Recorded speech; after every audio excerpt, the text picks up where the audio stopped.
Tout d'abord sur la forme, et vous donner un exemple de la forme. Ces gens-là décident sans tenir compte des conséquences de leurs décisions. Le meilleur exemple, c'est la suppression des écoles le samedi matin. Nous, le département, nous passons des marchés à 5 ans sur le ramassage scolaire. La suppression de l'école le samedi matin fait que le département, lui, ne ramasse plus le samedi matin, mais qu'il a conclu un marché avec des sociétés de bus. Il a 60 millions de dédits à donner aux sociétés de transport, puisque le marché va jusqu'en 2012, uniquement parce que d'un seul coup, sans concertation, on a décidé de supprimer l'école le samedi matin, alors qu'on nous aurait prévenu très en amont, dans le cadre des marchés qu'on passe, on aurait pu prévoir ça. Deuxièmement, sur les collèges. Nous nous sommes battus depuis des années pour maintenir 126 collèges dans le département du Pas-de-Calais. Maintenir 126 collèges, ce n'est pas pour le nombre, c'est essentiellement parce que le collège, il faut qu'il reste à proximité des enfants. Un enfant de 6e, il a 10 ans, c'est encore un enfant. Si on l'oblige à se lever à 6 heures du matin pour prendre les transports scolaires et rentrer à 7 heures du soir chez lui, c'est vraiment hypothéquer une partie de sa réussite. Et donc nous avons essayé de maintenir, y compris des collèges en milieu rural. Et évidemment, l'académie nous regarde en nous prenant pour des gens un peu anormaux. Et la meilleure façon pour elle de montrer que nous sommes des anormaux, c'est désormais de ne pas remplacer tous les principaux de collège, mais de nommer un principal de collège pour 2 collèges. Mais on considère que le collège est un lieu d'apprentissage de la vie. On a décidé de faire des cantines bio pour apprendre à bien manger. On a décidé de transformer un certain nombre de salles de cours en lieux de vie scolaire pour aider les enfants à s'intégrer dans la vie associative et dans l'éducation populaire. Et aujourd'hui, on nous explique que tout ça n'a pas lieu d'être et que tous les postes et les heures qui étaient destinés à s'occuper des enfants pour la vie à côté de l'école étaient des postes qui étaient complètement inutiles et ils étaient supprimés.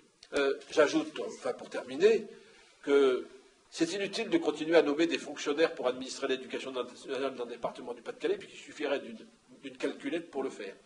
En réalité, ce qui est scandaleux, c'est qu'on ne tient pas compte du lieu d'implantation de la classe, des difficultés du quartier et de tout cela, et qu'on supprime uniquement en fonction des effectifs scolaires.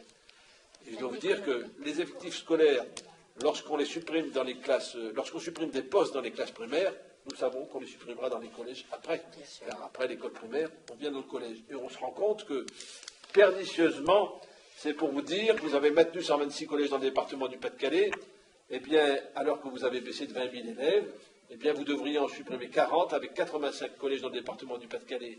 Vous en auriez assez, ce qui veut dire que les enfants du monde rural seraient complètement pénalisés, ce qui est scandaleux, ce que nous refusons de faire. Et on demande justement, à l'intérieur de ces réunions de conseils municipaux qui vont se dérouler, d'avoir la solidarité des maires, comme nous venons de l'avoir, sur l'opération Mobilisons-nous et du maintien des départements, puisque à la date d'aujourd'hui, nous sommes à 1560 réponses dans le département du Pas-de-Calais, des maires, présidents de PCI, délibérations de conseil municipal et présidents d'associations socio-éducatives qui demandent le maintien des départements.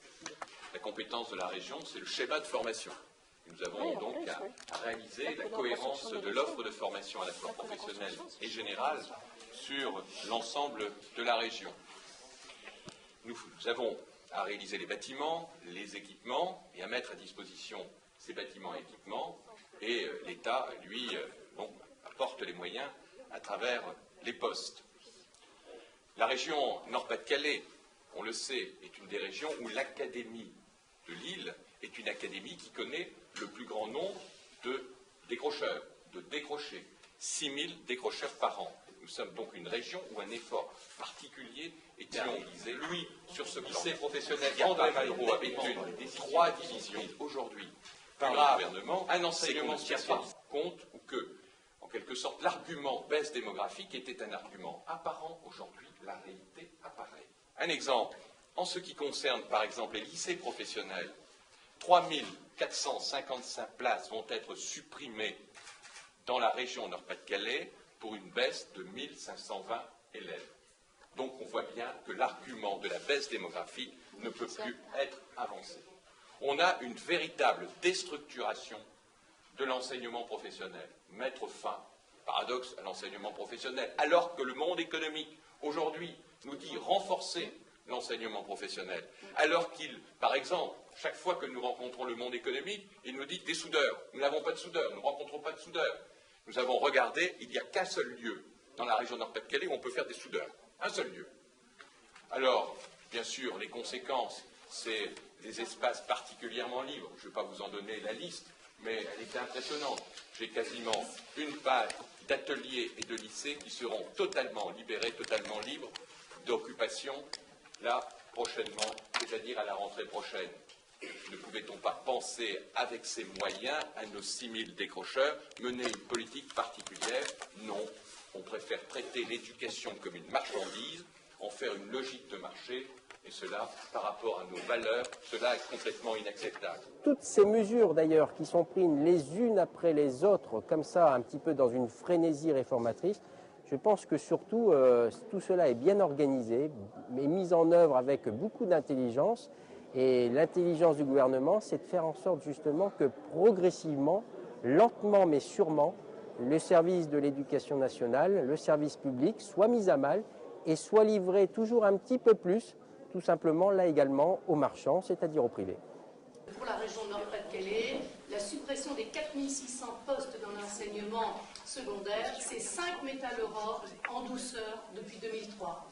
D'accord? Avec beaucoup de discrétion, je dirais. Ça, je veux le renforcer. Pour la situation arageoise, c'est vrai qu'on a parlé un petit peu. C'est 5 postes officiels en moins concernant le secondaire, alors que hier après-midi, j'étais encore avec des lycéens de Gambetta, où toutes les classes sont supérieures à 30 et 33 élèves. Donc il faut aussi voir que la notion des effectifs ne marche plus. Et puis je voudrais quand même souligner ce qu'a dit notre syndicaliste, c'est vraiment, tout ça c'est traité avec mépris. Donc c'est trop grave, on voit bien la colère des enseignants-chercheurs, elle est bien fondée, et c'est de la maternelle à l'université qu'on veut casser effectivement, je dirais, l'éducation nationale et notre école.